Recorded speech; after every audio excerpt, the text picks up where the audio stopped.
السلام علیکم ورحمۃ اللہ تعالی وبرکاتہ۔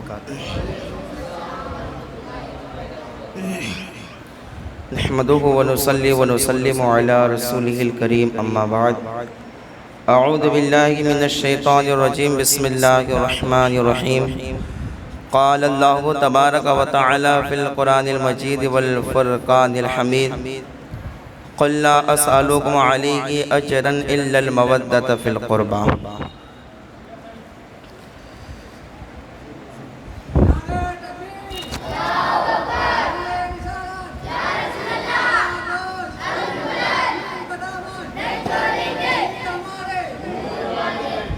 آمنت باللہ صدق اللہ المولانا العظیم وصدق رسولہ النبی الامین المعین المتین الکریم ونحن علی ذالک لمن الشاہدین والشاکرین والحمدللہ رب العالمین۔ عقیدت و محبت کے ساتھ درود شریف پیش فرما لیں۔ اللہ رب محمد صلی اللہ علیہ وسلم نحن عباد محمد صلی اللہ علیہ وسلم صلاۃ و سلام علیک یا رسول اللہ صلی اللہ تعالی علیہ وسلم۔ ہم سے ہو کیا بیان فضیلت حسین کی، ہم سے ہو کیا بیان فضیلت حسین کی، برتر قیاس سے بھی ہے رفعت حسین کی، برتر قیاس سے بھی ہے رفعت حسین کی۔ وہ دوش شاہ کون و مکاں کے سوار گئے، وہ دوش شاہ کون و مکاں کے سوار گئے، کتنی عظیم شان گے حضرت حسین کی، کتنی عظیم شان گے حضرت حسین کی۔ اور نیزے پہ بھی کلام الہی سنا گئے، نیزے پہ بھی کلام الہی سنا گئے، دنیا نے دیکھی یہ زندہ کرامت حسین کی، دنیا نے دیکھی یہ زندہ کرامت حسین کی۔ اور نانا سے ان کے پیار نواسے سے دشمنی، نانا کے ان سے پیار نواسے سے دشمنی، تم نے نہ سمجھی ظالموں نسبت حسین کی، تم نے نہ سمجھی ظالموں نسبت حسین کی۔ اور اسلام کے چمن کو وہ شاداب کر گئے، اسلام کے چمن کو وہ شاداب کر گئے، وجہ بقائے دین ہے شہادت حسین کی، وجہ بقائے دین ہے شہادت حسین کی۔ اور کٹ جائے زندگی میری عشق امام میں، کٹ جائے میری یہ زندگی عشق امام میں، ہو حشر میں نصیب رفاقت حسین کی، ہو حشر میں نصیب رفاقت حسین کی۔ اور قاسم حسین پاک کا مداح کیوں نہ ہو، آخر میں شاعر نے لکھا قاسم حسین پاک کا مداح کیوں نہ ہو، محشر میں کام آئے گی مدحت حسین کی، محشر میں کام آئے گی مدحت حسین کی۔ درود شریف پیش فرما لے۔ اللہم صلی علی سیدنا و نبینا مولانا محمد معدن الجود والکرم وآلہ بارک وسلم، صلاۃ و سلام علیک یا رسول اللہ، صلاۃ و سلام علیک یا حبیب اللہ صلی اللہ تعالی علیہ وسلم۔ آج ہمارے اور آپ کے درمیان حضرت امام حسین رضی اللہ تعالی عنہ کی عظیم شان کے متعلق کچھ گفتگو ہوگی، اور پھر انشاءاللہ تعالی کل سے امام حسین کا مدینہ پاک سے مکہ سے پھر کربلا کی طرف کا سفر، انشاءاللہ کل سے وہ ہمارا بیان شروع ہو جائے گا۔ لیکن آج ہمارے اور آپ کے درمیان موضوع ہے امام حسین کی عظیم شان۔ دیکھیے حضرت امام حسین رضی اللہ تعالی عنہ، آپ کی ولادت مبارکہ 5 شعبان ہجری سن 4 میں ہوئی۔ کتنے شعبان کو؟ زور سے بولو، کتنے شعبان؟ 5 شعبان ہجری سن 4 میں مدینہ منورہ میں آپ کی ولادت مبارکہ ہوئی۔ جب حضرت امام حسین رضی اللہ تعالی عنہ پیدا ہوئے تو سب سے پہلے حضور صلی اللہ علیہ وسلم نے آپ کے کان میں اذان دی۔ اذان کس نے دی؟ حضور نے اذان دی اور ہمارے آقا کی زبان، ہمارے آقا کا دہن پاک، میرے امام اہل سنت فرماتے ہیں وہ دہن جس کی ہر بات وحی خدا، وہ دہن جس کی ہر بات وحی خدا، اس کی نافذ حکومت پہ لاکھوں سلام۔ اور آقا علیہ السلام کا دہن پاک، زبان مبارک قرآن پاک کہتا ہے وَمَا يَنْتِقُ عَنِ الْهَوَىٰ إِنْ هُوَ إِلَّا وَحْيٌ يُوحَىٰ، کہ نبی کی زبان سے وحی کے علاوہ کچھ نہیں نکلتا، نبی زبان سے وحی ارشاد فرماتے ہیں جو اللہ وحی کا نزول فرماتا ہے، جو وحی نازل ہوتی ہے، تو جن کی زبان سے ہر بات وحی خدا ہے، اسی زبان پاک سے سب سے پہلے امام حسین کے کان نے جس کی آواز سنی ہے وہ نبیوں کے تاجدار کی آواز سنی ہے، نبیوں کے شہنشاہ کی آواز سنی ہے۔ بتاؤ وہ حسین کی شان کا عالم کیا ہوگا، جنہوں نے پیدا ہوتے ہی اگر آواز سنی ہے تو مصطفیٰ کی آواز سنی ہے، ہمارے نبی کی آواز کو سنائے۔ صرف اتنا ہی نہیں بلکہ جب آپ پیدا ہوئے تو حضور صلی اللہ علیہ وسلم نے اپنا لعاب دہن، لعاب کسے کہتے ہیں؟ تھوک کو کہتے ہیں۔ کسے کہتے ہیں؟ تھوک کو۔ تو اب نبی کی طرف نسبت کرتے ہوئے تھوک نہیں کہیں گے، لعاب لفظ استعمال کریں گے کہ نبی پاک صلی اللہ علیہ وسلم کا لعاب دہن، کہ جب امام حسین پیدا ہوئے تو نبی نے اپنا لعاب دہن امام حسین کے منہ میں ڈالا، امام حسین کے منہ میں ڈالا۔ اور نبی کا لعاب دہن وہ لعاب ہے کہ اگر نبی کریم صلی اللہ علیہ وسلم اپنا لعاب اگر کھارے پانی میں ڈال دے تو وہ پانی میٹھا ہو جایا کرتا ہے، اگر سوکھے کنویں کے اندر اگر نبی اپنا لعاب ڈال دے تو وہ کنواں پانی سے بھر جایا کرتا ہے۔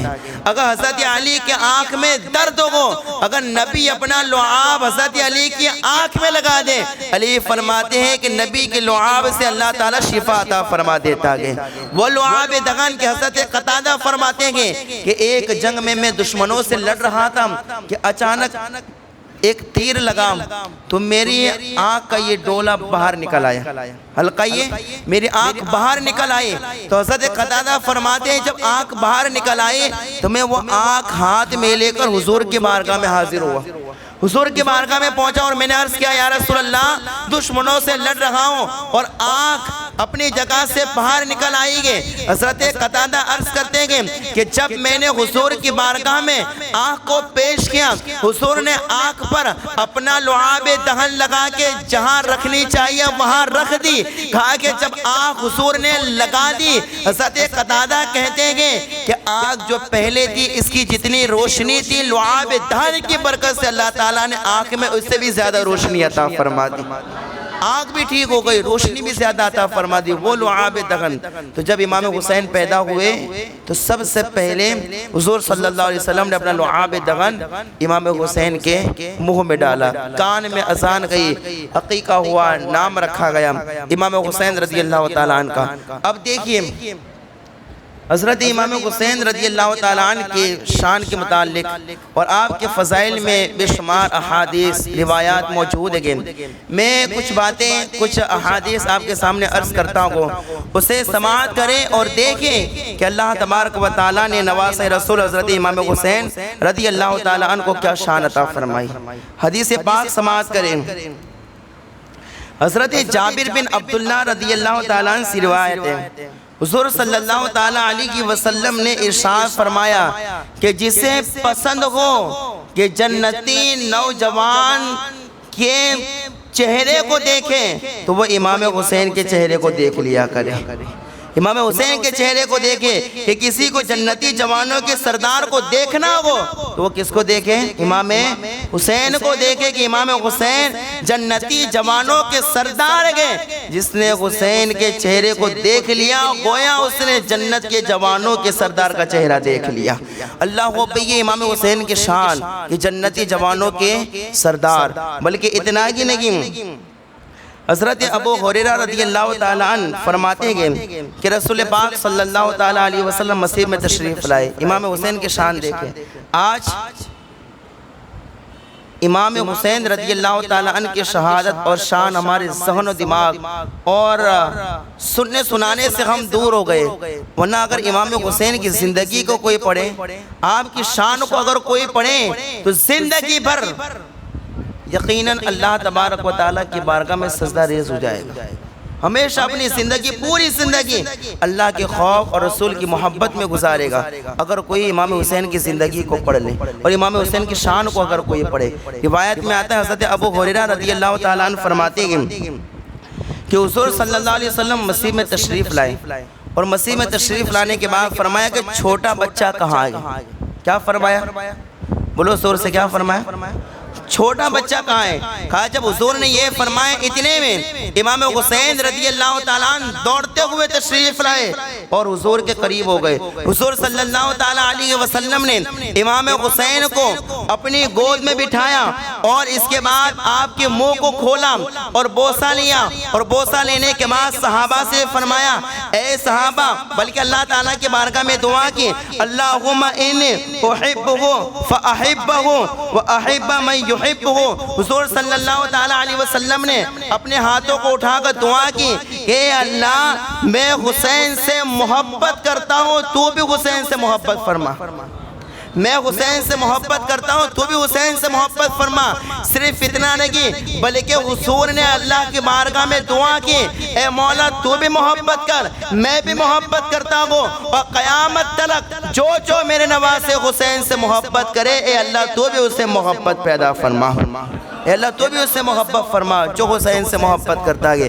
یعنی اگر کوئی حسین سے محبت کرتا ہے گویا وہ اللہ سے بھی کرتا ہے، رسول سے بھی کرتا ہے، اور جو امام حسین سے محبت کرتا ہے تو اللہ تعالیٰ اور حضور صلی اللہ علیہ وسلم اس محبت کرنے والے سے محبت کرتے۔ سوچو یہ امام حسین اگر ان کی محبت نصیب ہو جائے تو محبت الہی بھی نصیب ہو جاتی ہے، محبت رسول بھی نصیب ہو جاتی ہے۔ سوچے پھر امام حسین سے کیا کرنا چاہیے؟ محبت کرنی چاہیے کہ دشمنی کرنی چاہیے؟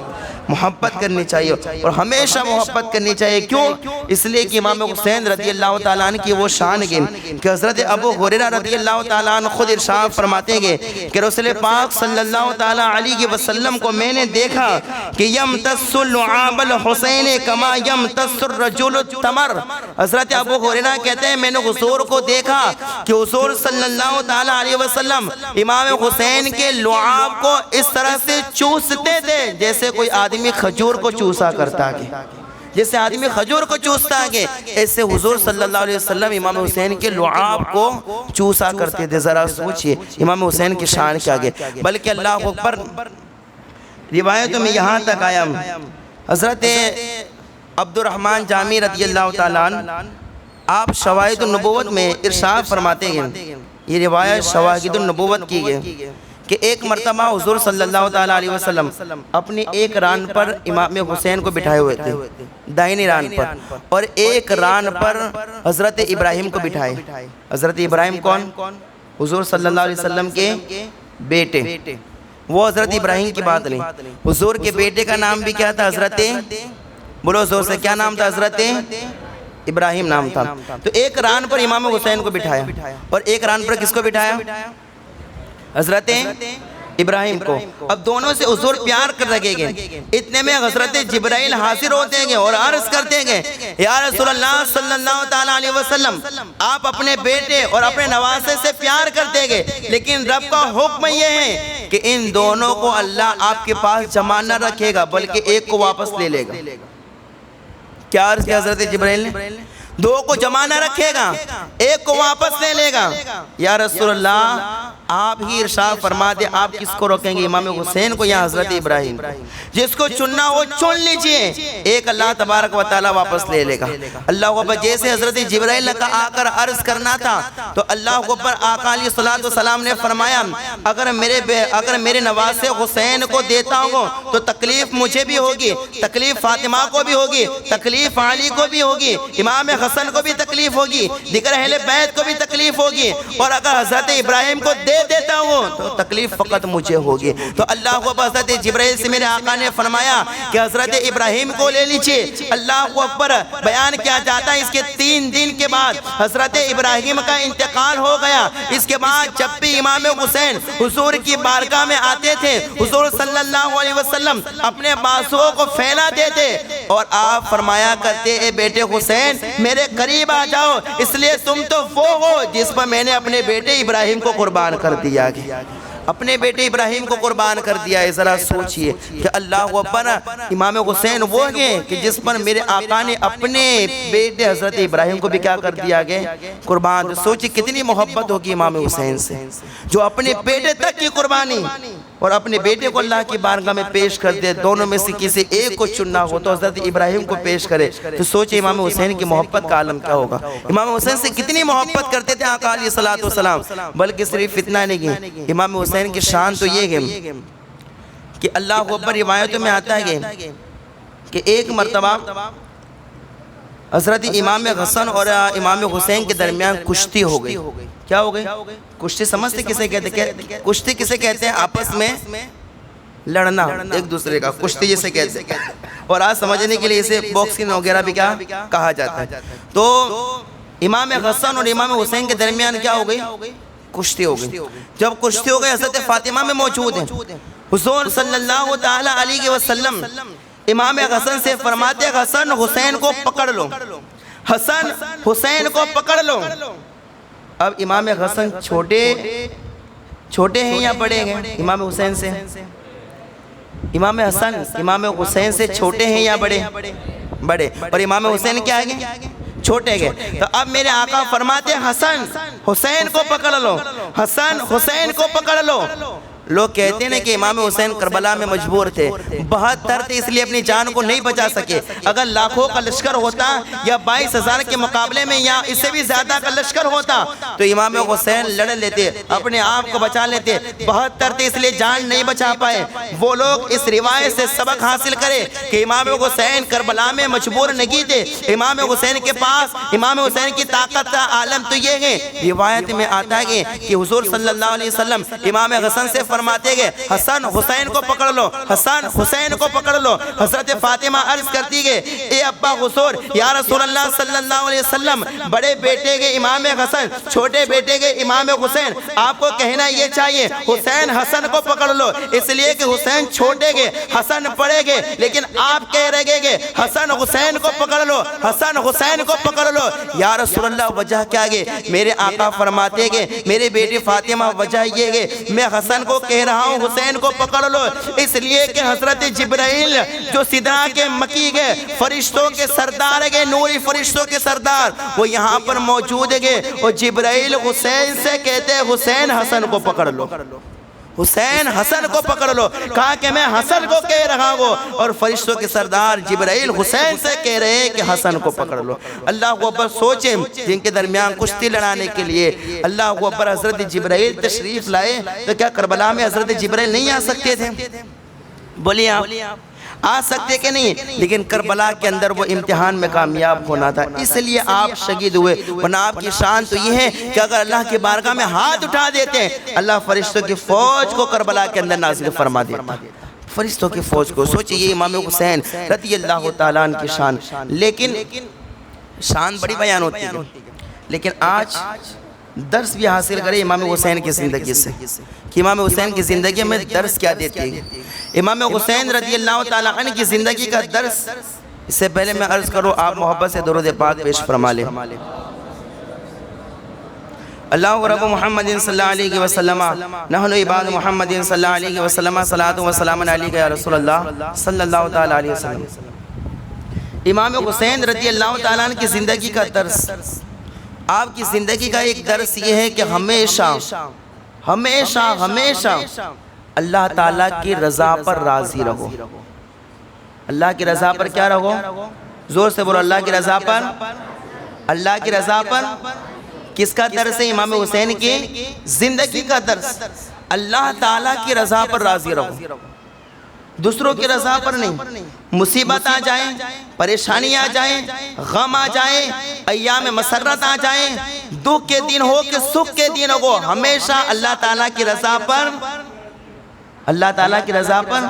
امام حسین کی زندگی کا درس اس لیے کہ امام حسین رضی اللہ تعالیٰ عنہ پوری زندگی آپ نے اللہ کی رضا پر گزاری۔ آپ نے پوری زندگی فرمایا میں وہی کروں گا جس سے اللہ تعالیٰ راضی رکھے، میں دشمنوں کو یا اپنے گھر والوں کو یا اوروں کو خوش کرنے کے لیے کوئی کام نہیں کروں گا، وہی کام کروں گا جس سے اللہ بھی راضی ہو جائے، اللہ کا محبوب بھی راضی ہو جائے۔ اس لیے امام حسین کے اللہ تعالیٰ کی رضا پر راضی رہنے کے لیے، راضی رہنے پر ہم نہیں بلکہ دشمنوں نے بھی گواہی دی ہے کہ امام حسین جیسا کوئی صبر کرنے والا ہو ہی نہیں سکتا۔ اللہ کی رضا پر راضی رہنے والا امام حسین کی طرح کوئی نہیں ہو سکتا۔ کہا کہ جرأت اور شجاعت، بہادری اور صبر و رضا میں امام حسین کا دنیا میں کوئی بھی مقابلہ نہیں کر سکتا۔ اپنے نہیں، ہم تو کہتے ہی ہیں اور ہمیشہ کہتے رہیں گے، لیکن غیروں نے بھی یہ گواہی دی ہے، دشمنوں نے بھی یہ گواہی دی ہے کہ صبر و رضا میں، بہادری میں امام حسین کی طرح کوئی ہو سکتا؟ بولو کوئی ہو سکتا؟ ایک انگریز تھا، انگریز کے بعد میرے ذہن میں آ گئی، جو میں نے ضمناً جب جمعہ میں آئی تھی تو عرض بھی کیا تھا لیکن واقعہ عرض نہیں کیا تھا۔ اب ذرا سنیں کہ دشمن کیا کہتے ہیں امام حسین کے صبر کے بارے میں، تو اس سے اندازہ لگائے کہ امام حسین کی صبر و رضا وہ کس طریقے سے اللہ تعالیٰ کی رضا پر راضی رہنے والے تھے امام حسین۔ ایک انگریز تھا، انگریز نے کہا کہ میں نے حسین کی زندگی کو پڑھا، صبر و رضا کو پڑھا، ان کے مقام و مرتبے کو پڑھا۔ انگریز کہتے ہیں کہ میں نے سوچا کہ امام حسین کا موازنہ کروں میں، کہ میں کہوں کہ امام حسین کی طاقت ان کے برابر، امام حسین کی بہادری ان کے برابر، اور امام حسین کا صبر و رضا ان کے برابر میں مقابلہ کروں۔ ذرا دیکھوں، دنیا والوں کی ہسٹری پڑھو، بہادروں کی ہسٹری پڑھو، صبر کرنے والوں کی ہسٹری پڑھو، اس کے بعد میں امام حسین کا موازنہ کرو کہ امام حسین کا صبر کس کی طرح ہے، امام حسین کی طاقت، شجاعت، بہادری کس کی طرح ہے۔ وہ انگریز کہتا ہے کہ میں نے سوچا کہ میں کسی صبر والے کی، کسی بہادر کی ہسٹری پڑھوں۔ کہا کہ میرے ذہن میں نام آیا رستم کا۔ کس کا نام آیا؟ بولو زور سے، کس کا نام آیا؟ رستم۔ جب رستم کا نام آیا تو میں نے اس کی ہسٹری پڑھی، اس کی زندگی کو پڑھا کہ رستم کے ساتھ ہے۔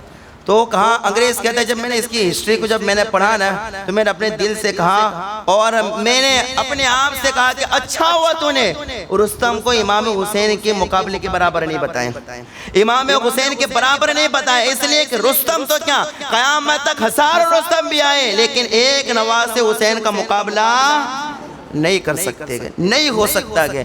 کہا کہ جب میں نے رستم کی زندگی کو پڑھا تو میں نے پڑھا کہ رستم بڑا بہادر تھا، رستم پہلوان تھا، بہت حد سے زیادہ بہادر تھا وہ۔ لیکن کہا کہ جب میں نے رستم کی زندگی کو پڑھا تو کہا کہ رستم ایک بادشاہ کے دربار میں رہتا تھا اور وہ جو رستم گئے اس کا کام یہی تھا کہ جب بادشاہ کی کسی اور کے ساتھ لڑائی ہو جائے تو یہ رستم کو پیش کیا کر دیتا، کہ رستم کو حاضر کر دیتا کہ رستم ان کے ساتھ لڑ لو، تو ہزاروں پر رستم اکیلا بھاری ہو جایا کرتا تھا۔ تو ایک مرتبہ ایسا ہوا کہ رستم کو بادشاہ کے ساتھ بڑی مہم پر جانا تھا، اور پہلے کے لوگ بادشاہ کے ساتھ جاتے تھے تو بڑا لمبا سفر ہوتا تھا، سال کا بھی ہوتا تھا، 2 سال کا بھی ہوتا تھا، مہینوں کا بھی ہوتا تھا سفر۔ تو رستم جو ہے وہ بادشاہ کے ساتھ سفر پر نکلا۔ جب وہ سفر پر نکل رہا تھا تو اس وقت اس کی بیوی حاملہ تھی۔ اس کی بیوی کیا تھی؟ حاملہ، پریگننٹ، اس کی بیوی حاملہ تھی۔ تو اب رستم جاتے جاتے اپنی بیوی سے کہہ گیا، بیوی اگر تجھ سے لڑکا پیدا ہو جائے تو اسے میری طرح بہادر بنانا، اسے کیا کرنا؟ میری طرح بہادر بنانا، اسے میری طرح طاقتور بنانا، کہ وہ کتنی بھی بڑی مصیبت کیوں نہ آ جائے لیکن وہ صبر کرنے والا ہو اور میری طرف بہادر اور شجاعت والا ہو۔ بیوی نے کہا ٹھیک ہے ابھی آنے تو دیجئے، آپ کہاں جا رہے؟ کہا کہ میں بڑی مہم پر جا رہا ہوں بادشاہ کے ساتھ، پتہ نہیں کب لوٹنا ہوگا، لیکن جب بھی میں واپس آؤں اگر لڑکا ہو جائے تو اسے میری طرح بہادر بنانا، کمزور مت بنانا، بزدل مت بنانا۔ اس نے کہا کہ ٹھیک ہے اچھی بات ہے۔ تو اب وہ بادشاہ مہم پر نکل گیا۔ اب سال کچھ وقت گزرا کہ بیوی سے ایک لڑکا پیدا ہوا۔ کیا ہوا؟ لڑکا پیدا ہوا۔ انگریز کہہ رہا ہے کہ میں پڑھ رہا ہوں رستم کی زندگی کو اور کہہ رہا ہے کہ میں مقابلہ کروں، لیکن پڑھنے کے بعد میں نے فیصلہ کیا کہ ہو سکتا نہیں ہو سکتا ہے. کہا کہ اس کے یہاں لڑکا پیدا ہوا, اس نے لڑکے کا نام سہراب رکھا. عورت نے لڑکے کا نام کیا رکھا؟ کیا نام رکھا؟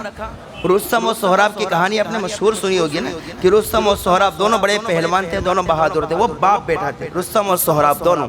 تو اب سہراب پیدا ہوا تو بیوی نے اس کو بھی, ماں نے اپنے بیٹے کو بڑا بہادر بنایا. اب یہ بھی کسی بادشاہ کے یہاں کام پر لگ گیا. یہ بھی بہادر تھا, یہ بھی دشمنوں کا مقابلہ کرتا, تو یہ بھی کسی بادشاہ کے یہاں چلا گیا. تو جو کام رستم کا تھا وہی بیٹے کا بھی کام. لیکن وہ باپ جو ہے وہ دوسرے بادشاہ کے ساتھ مہم پر گیا ہوا ہے, سفر پر گیا ہوا ہے. اب یہ بھی بڑا ہو گیا, اب یہ بھی جب بڑا ہوا تو یہ بھی دوسرے بادشاہ کے یہاں فٹ ہو گیا, رہنے لگا. اب دیکھیں ایسا ہوا کہ وہ بادشاہ جو سفر پر گیا تھا اور یہ سہراب جس کے یہاں رہتا تھا, جس بادشاہ کے یہاں رہتا تھا, اس بادشاہ کا اور اس کا دونوں کی فوجوں کا آپس میں مقابلہ ہوا. سمجھ آ رہی ہے بات آپ؟ کس کا؟ جہاں سہراب رہ رہا تھا. اور جب رستم جانے لگا تو جب جا رہا تھا اس وقت اس نے اپنے گلے سے ایک لاکٹ نکال کر دیا تھا. کہا کہ جب لڑکا پیدا تو اس کے گلے میں نشانی کے طور پر یہ لاکٹ پہنا دینا, تاکہ اگر ہم بھول بھی جائیں تو ہم اس لاکٹ کو دیکھ کر پہچان جائے کہ ہمارا بیٹا سہراب ہے. لاکٹ بھی دیا تھا اس نے اپنے بیٹے کے گلے میں ڈالنے کے لیے. تو ایک مرتبہ ایسا ہوا کہ ادھر بھی بادشاہ, ادھر بھی بادشاہ, ادھر کی بادشاہ کی فوج میں رستم گئے اور ادھر کے بادشاہ کی فوج میں کون ہے؟ سہراب. کون ہے؟ اب دونوں کا آپس میں مقابلہ ہونے والا تھا. اس بادشاہ نے کہا میری طرف سے رستم آئے گا جو بہادر ہے. کیا کہا؟ جو بہادر ہے تم پر بھاری ہو جائے گا. ادھر کے بادشاہ نے کہا کہ میری طرف سے سہراب آئے گا جو بڑا بہادر ہے, جو بڑا پہلوان ہے, طاقتور ہے. اب ادھر سے آیا رستم اور ادھر سے آیا. اب یہ دونوں کون ہیں؟ زور سے بولو کون ہے؟ پہچان نہیں رہے, اس لیے کہ رستم تو گیا ہوا تھا سفر پر, اور ادھر یہ پیدا ہوا, بڑا بھی ہوگا, دوسرے بادشاہ کے نوکری پر بھی لگ گیا. یہ تو اب پہچانتا نہیں تھا. بیٹا باپ کو نہیں پہچانتا اور باپ بیٹے کو نہیں پہچانتا. اب دونوں میں مقابلہ ہوا. تو جب دونوں میں مقابلہ ہوا تو پہلا وار سہراب نے رستم پر کیا. تو رستم تو پہلے ہی سے کھلاڑی تھا اس کام کے اندر, تو اس نے وار کو روک لیا اور تلوار کا وار یا کوئی اور ہتھیار ہو تو اس کا وار اپنے اوپر نہیں چلنے دیا. اس کے بعد رستم نے وار کیا, سہراب کو وار لگا, وہ زمین پر آ گیا. کافی دیر تک لڑائی ہوتی رہی. جب سہراب زمین پر آیا تو سہراب نے کہا تو میرے باپ کو پہچانتا نہیں ہے. سہراب نے کیا کہا؟ باپ کو ہی کہنا ہے, تو میرے باپ کو پہچانتا نہیں ہے. کہا کہ تو نے زمین پر تو گرا دیا, اور کہا کہ اب میں قریب ہو کے مر جاؤں, اب میں کھڑا بھی نہیں ہو سکتا, لیکن تو میرے باپ کو پہچانتا نہیں ہے. میرے باپ کی طاقت یہ ہے کہ اگر تو زمین میں دھس بھی جائے گا تو میرا باپ نکال کے بھی میری موت کا بدلہ لے گا. تو آج جو میرے ساتھ لڑائے, جو میرے باپ کو پتا چلے گا تو بدلہ لے گا. تو رستم نے کہا کہ تیرے باپ کا نام کیا ہے؟ تو اب سہراب کہتا ہے کہ میرے باپ کا نام رستم ہے. کیا کہا؟ کیا نام بتایا؟ کہا کہ میرا نام تو رستم ہے. تو اب وہ جو رستم تھا وہ کہنے لگا کہ تیرے باپ کا نام رستم ہے. تو رستم کہتا ہے کہ تو میری اولاد نہیں ہو سکتی, تو میرا بیٹا نہیں ہو سکتا. کہا کہ میرا نام سہراب ہے, میرے باپ کا نام رستم ہے. اب جب ماننے کے لیے تیار نہیں تھا تو اچانک نظر کس پر پڑ گئی؟ لاکٹ پر, جو ماں نے پہنایا تھا اور جو رستم دے کر گیا تھا نشانی کے طور پر گلے میں پہنانے کے لیے. اب جب رستم نے وہ لاکٹ دیکھا تو اب اپنی نشانی کو پہچان گیا, تو یہ کہتا ہے کہ واقعی میں تو میرا بیٹا ہے, واقعی میں تو میرا بیٹا ہے. لیکن رستم کا وار اتنا زبردست, اتنا خطرناک تھا کہ سہراب اپنے آپ کو بچا نہ سکا. سہراب وہیں پر مر گیا. اب جتنے لوگ وہاں پر موجود تھے وہ لوگ کہتے گئے رستم دنیا کا سب سے بہادر آدمی تھا, ہزاروں پر بھاری ہو جاتا, لیکن اپنے ایک بیٹے کی لاش کو دیکھا. سہراب سامنے پر آ گئے, ایک بیٹے کی لاش کو دیکھا, لاش کو دیکھ کر برداشت نہ کر سکا, اپنے بیٹے کا غم سہ نہ سکا. کہا کہ رستم کو لوگوں نے کھڑا تو دیکھا, لیکن جب رستم نے اپنے بیٹے کو زمین پر پڑا ہوا دیکھا کہ اللہ کو اوپر یہ سہراب مر گیا, تو کہا رستم زمین پر ایسا گرا کہ پھر کسی نے رستم کو اٹھتے ہوئے دیکھا.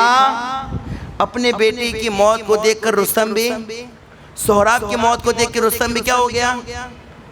اب انگریز کہتا ہے کہ میں نے سوچا کہ میں مقابلہ کروں حسین کے ساتھ اور کہوں کہ امام حسین کی بہادری اور صبر و رضا یہ رستم کی طرح ہے، کہا میں نہیں کہہ سکتا، اس لیے کہ وہ اپنے ایک بیٹے کی میت کو نہیں دیکھ سکا، لیکن کربلا میں تو دیکھا۔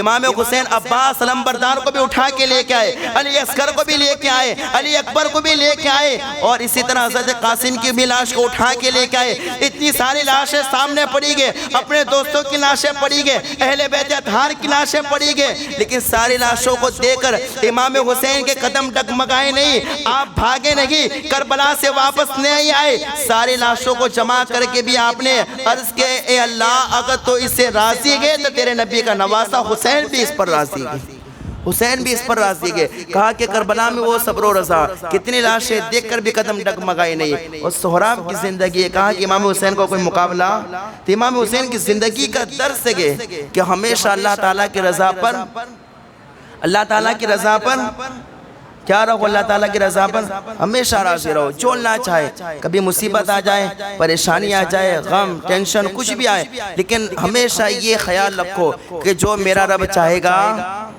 بولو جو اللہ چاہے گا، اللہ کے چاہے بغیر کچھ ہوتا ہے؟ اللہ کے چاہے بغیر درخت کا ایک پتا نہیں ہل سکتا، تو پھر اللہ تعالیٰ کے چاہے ہم پر مصیبتیں، پریشانیاں، ہمارا کوئی کیا بگاڑ سکتا ہے؟ لیکن آج ماحول تو یہ اللہ تعالیٰ کی ذات پر سے ہمارا بھروسہ اتنا دور ہو گیا، اتنا دور ہو گیا کہ آج اگر ہمیں کہیں سے ایک دن کا کھانا نہ ملے تو آج ہم یہ کہتے ہیں شاید کسی نے ہمارے نام کا تعویذ دبا دیا ہوگا، شاید کسی نے ہم پر جادو کیا ہوگا، شاید کسی نے کوئی ولن کا کام کیا ہوگا۔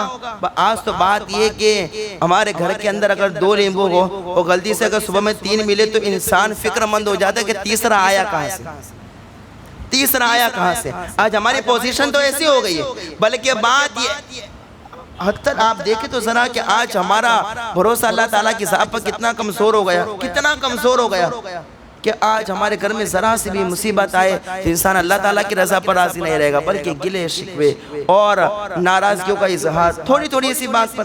جو اللہ علی اصغر کی لاش کو دیکھ کے بھی جس نے صبر کیا تھا، آج ہمارے گھر میں جوان میت ہو جائے تو ہم کیا کرتے ہیں؟ جوان میت ہو جائے آج انسان اتنے دہاڑے مار کے روتا گئے، بلکہ آج حد تو یہ ہو گئی کہ امام حسین رضی اللہ تعالیٰ شہدائے کربلا صرف شہادت کے لیے، اللہ کے رضا کے لیے، دین کو بچانے کے لیے گئے تھے، وہ تو خوشی سے گئے تھے، لیکن آج ماحول یہ تعزیہ لوگ بنائیں گے اور تعزیہ بنانے کے بعد غم کا اظہار کریں گے۔ امام حسین غم منانے کے لیے وہاں گئے تھے، بولو آپ، علی اصغر کی لاش کو دیکھ کے غم منایا تھا کہ راضی رہے تھے اللہ کی رضا پر؟ علی اکبر کی لاش کو دیکھ کر کیا غم منایا تھا؟